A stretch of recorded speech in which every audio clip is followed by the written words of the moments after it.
soy Mari Carmen Sió y bueno, hemos estado conversando con el reconocido periodista y analista político, el señor Román Sendoya Martínez. ¿Y con quién vamos a seguir conversando? Don Román, le agradezco la espera y bueno, las preguntas que quedaron antes de la pausa. ¿Qué sucedería, cree usted, en caso la señora Boluarte desistiera? Bueno, pues tendría que funcionar la Constitución. El presidente del Congreso ocupar su función de presidente de la República, como está así está establecido, constituir un gobierno que duraría durante un año lo que se tarda en convocar las elecciones y proceder a unas elecciones. Es lo que tendría que suceder, nada más ni nada menos. Está previsto en la ley, está previsto en la Constitución. Y sería lo democrático, lo responsable, si es que la presidenta Dina Boluarte no puede seguir adelante. Dina Boluarte tiene un mandato hasta el año 2026.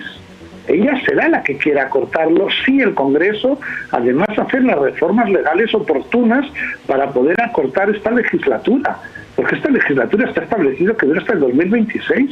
Es más, podría ser más corta si fuera vacada por el propio Congreso, que también podrían vacar. Pero, por suerte, el marco jurídico en el que se mueve el Perú, todo este protocolo está establecido.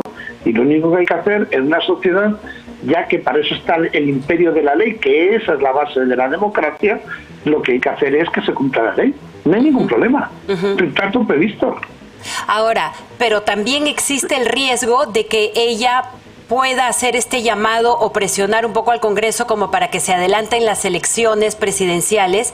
El riesgo sería muchísimo porque, no habría ningún tipo de cambio, de algún tipo de reforma política, estaríamos yendo con lo mismo y sabe Dios qué candidato tendríamos también, porque lo poco que hemos visto con el señor Castillo, que la gente cree de que con 2 o 3 palabras populistas ya les está dando pues la solución de vida y nos hemos dado cuenta que no, pero el riesgo sí sería grande, ¿cierto? Bueno, vamos a ver, cada vez que hay unas elecciones todos los países asumimos un riesgo y una cosa que sí estamos viendo es la degeneración de la clase política en todo el mundo. ¿Por qué? Porque la política, por culpa de las redes sociales, por culpa de cómo tratamos a los políticos y ellos mismos permiten ser tratados por cómo hacen la política, pues acaba siendo una profesión de riesgo o desde luego una profesión a que los mejores no suelen querer acceder a ella. Y eso es un problema mundial, es un problema que lo tenemos todos. Pero bueno, también tenemos la oportunidad de recuperar políticos que, como no se presentaron en las últimas elecciones, podrían dar un paso al frente para retomar la institucionalidad del Perú, que tomaran las medidas oportunas. Esta Constitución necesita de algunos ajustes, seguro, pero no necesita de su reforma. Eso es muy distinto. Tenemos que trabajar y profundizar en la desaparición de la corrupción en los gobiernos regionales de manera impune. La regionalización, como se dice en el Perú, es una regionalización fracasada. Y nos permite que tengamos Castillos, Vladimiros Cerrones y compañía, y que falte un montón de gente en la cancha política, precisamente por esos caciquismos territoriales a los que se están sometidos, que son auténticos focos de corrupción. A mí me hace mucha gracia cuando dicen que la capital se ha olvidado de las provincias. Parte de razón tienen. Pero lo que más problema tienen es que las provincias se están masacrando ellas mismas, porque mientras la capital crece, mientras se desarrollan económicamente foros importantes y ciudades del Perú, en las mismas circunstancias políticas, porque es la misma nación, estamos viendo como provincias enteras caen en la miseria y no salen de la pobreza, pero por los dirigentes políticos que tienen, que curiosamente y mayoritariamente son de izquierdas. Lo que no puede ser es que para un problema que en casi toda América Latina lo ha generado la izquierda, la solución a ese problema sea más izquierda. Porque entramos en el neomarxismo, en el que resulta que todo lo bueno es de izquierdas y todo lo malo es de derechas. Pues no, señora.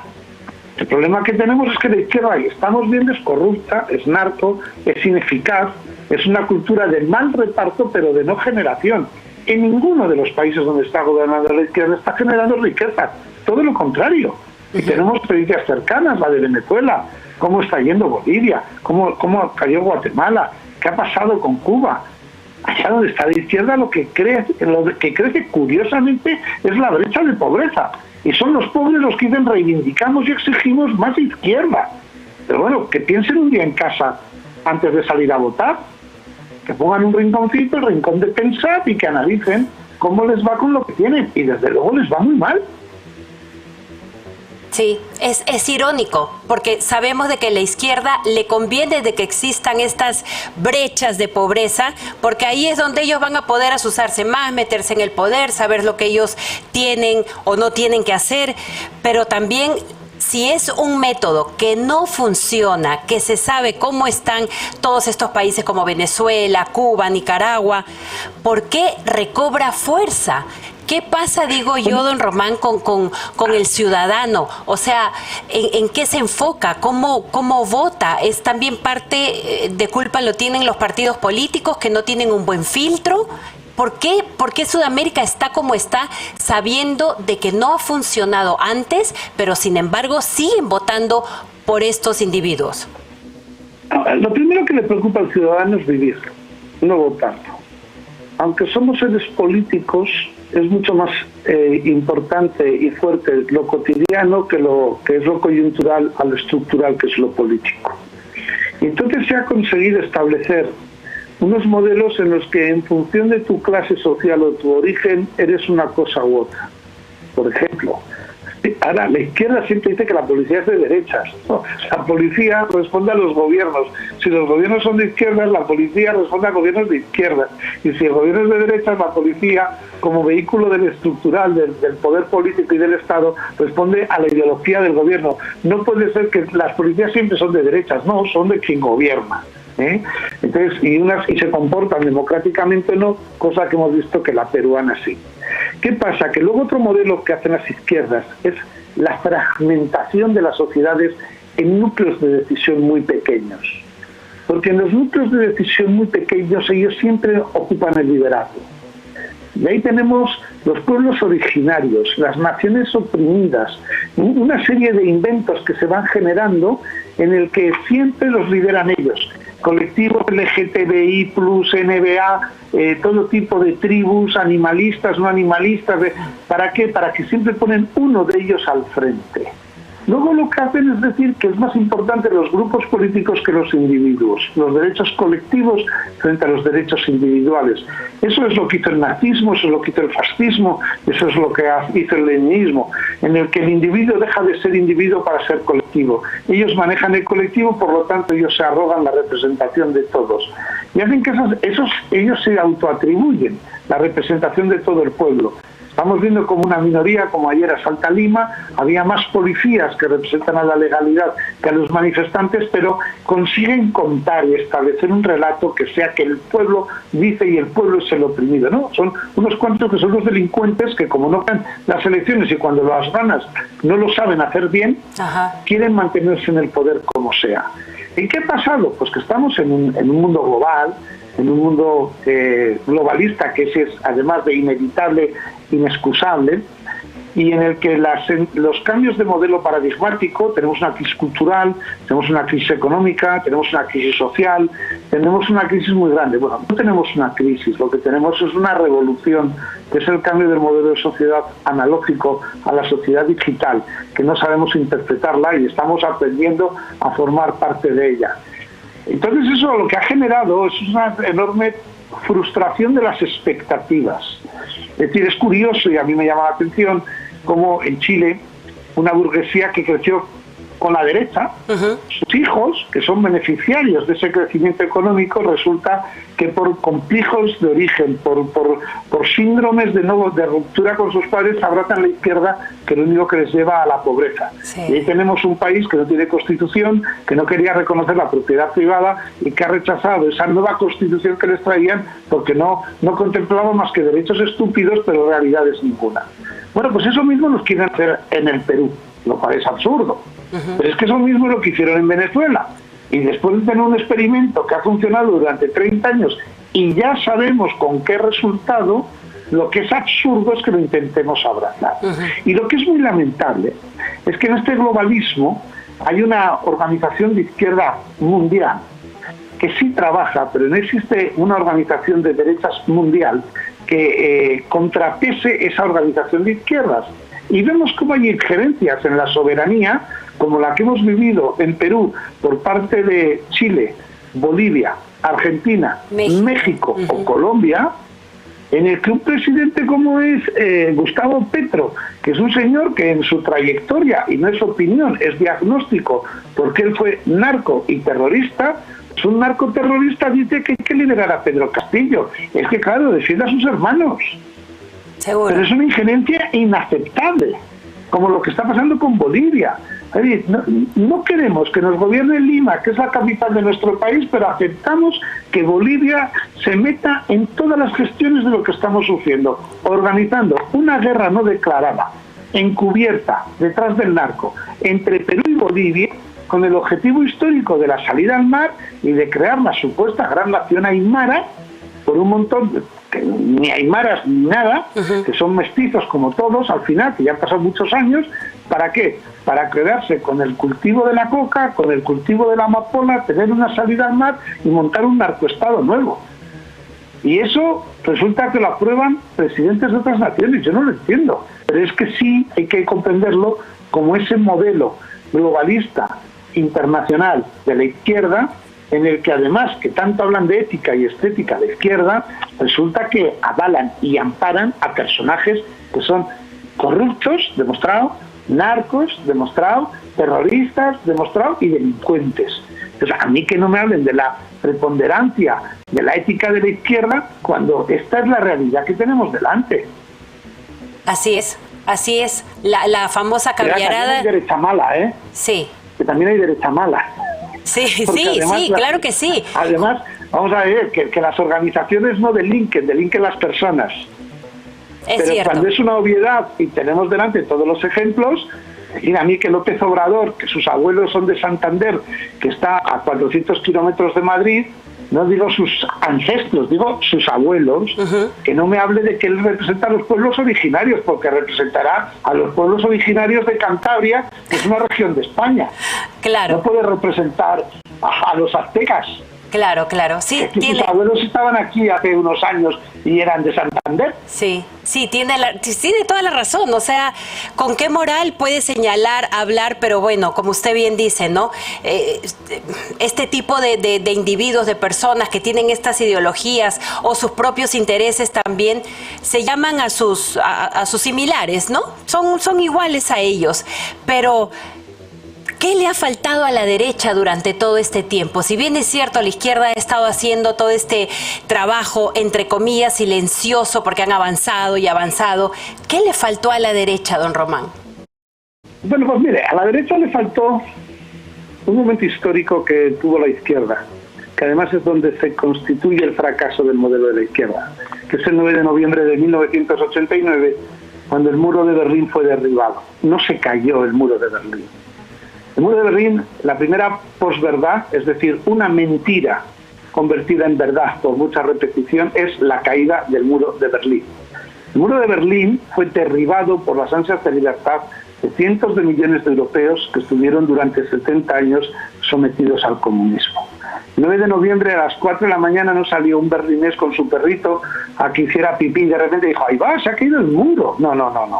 El muro se subió a la gente, se jugó la vida, algunos fueron asesinados y hubo que derribarlo con las manos por la libertad. Esa caída del muro, ese derribo del muro, lo que suponía era el fracaso del modelo económico, el fracaso del modelo social, el fracaso del modelo laboral, el fracaso del modelo cultural de la izquierda. Y la izquierda, en lugar de pedir perdón ante ese fracaso, los líderes de la izquierda lo que querían era seguir conquistando el poder como fuera, y se reinventa y se monta el neomarxismo. Y el neomarxismo es una ideología muy primitiva, muy básica, sin contenidos ni modelos, que tiene supuestamente una oferta de reparto, pero no de generación, y cuando termina el reparto lo único que reparte es pobreza, en el que se ha hecho dueña de las palabras más bonitas: solidaridad, ecología, sostenibilidad, multiculturalidad, globalidad, etcétera, que resulta que cuando están en la oposición quiere decir una cosa y cuando llegan al gobierno es exactamente toda la contraria. Pero la izquierda se ha reinventado y se ha tenido que reagrupar y generar ese neomarxismo que le permite tener este modelo nuevo, limpio, de una presunta ideología que sirve para algo.